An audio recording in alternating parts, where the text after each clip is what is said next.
কি ব্যাপার এমন করতেছিস কে? আয়। শুরু করতেছেন কেন? আরে আয় না, উঠ। ছাড়েন। দেখি আয়, তুই উঠ। শোন, বাসায় কিন্তু কেউ নাই, চল না। কই? বেডরুমে। হ্যাঁ, কি বলতেছেন এগুলো আপনি? কি বলতাছি? সত্যি বলতাছি, কেউ নাই, বাসা একদম ফাঁকা। চল। আরে না, দেখ কি করতেছে। আয় না, কেউ নাই তো এখন বাসায়, চল। আইসা পড়বো কেউ? কেউ আসবে না, গেট লক করে দিতেছি, চল। সত্যি? সত্যি।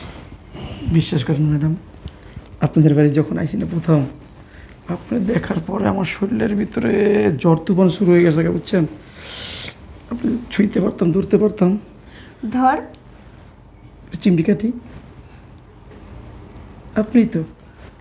চল বেডরুমে চল। বেডরুমে কেউ আইসা পড়লে? আরে আসবো না তো, আমার হাজবেন্ড তো অফিসে, ও আসতে দেরি আছে, চল। আপনার হাজবেন্ড কিন্তু পিছনে পিছনে থাকে। ও তো পাগল। আচ্ছা চল। আসলে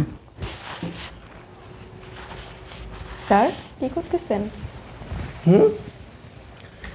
এই তো কাজ করতেছি। ফাইলগুলো একটু দেখে সাইন করে দেন একটা। তোমাকে তো অনেক সুন্দর লাগতেছে আজকে। তাই? হ্যাঁ, থ্যাংক ইউ। ওয়েলকাম। তুমি একটু ঘুরো না।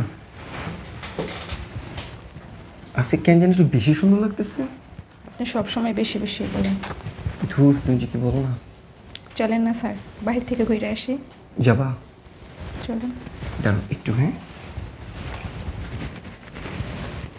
হ্যাঁ ব্রো, আমি অফিসে।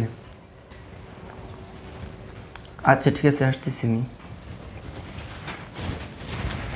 একটু জরুরি কাজে যেতে হবে, বুঝছো? ম্যাডাম তাড়াতাড়ি আমার সহ্য হইতেছে না। চল। বৌমা, এত বড় আসপর্দা তোমার কে দিল? বদমাইশা। তুমি কাজের লোকের সাথে আমার ছেলের বেডরুমে খারাপ কাজ করতেছো, আর তুমি আমার ছেলের গায়ে হাত তুললে, এত বড় আসপর্দা কে দিল তোমাকে? এ আবুল, এদিকে আয়। তুমি এই ভিডিও পাইছো কোত্থেকে? এই ভিডিও কোত্থেকে পাইছি? যেদিন থেকে তোকে আমি বিয়ে করেছি সেদিন থেকে তোর পিছনে সাপের মতো একে বেঁকে লেগে আছে। মানলাম আমার ক্যারেক্টার খারাপ, কিন্তু তুমিও তো একই কাজ করতেছো। আমি এক কাজ করি না? আব্বা শোনেন, আমি চাইছি যে আপনার এই ছেলের চরিত্র, খারাপ চরিত্র আপনার সামনে আসুক, এই জন্যই আবুল্লারে বেডরুমে নিয়ে আসছি, বুঝতে পারছেন এবার? এ আবুল্লা শোন, এই লোভে লোভে না আমার বেডরুমে আসিস না, বুঝছস? যা কাজে যা। যদি দেখছি আবার নজর দিছস, চোখ দুইটা এমনি টাইনা খুইলাম। যা।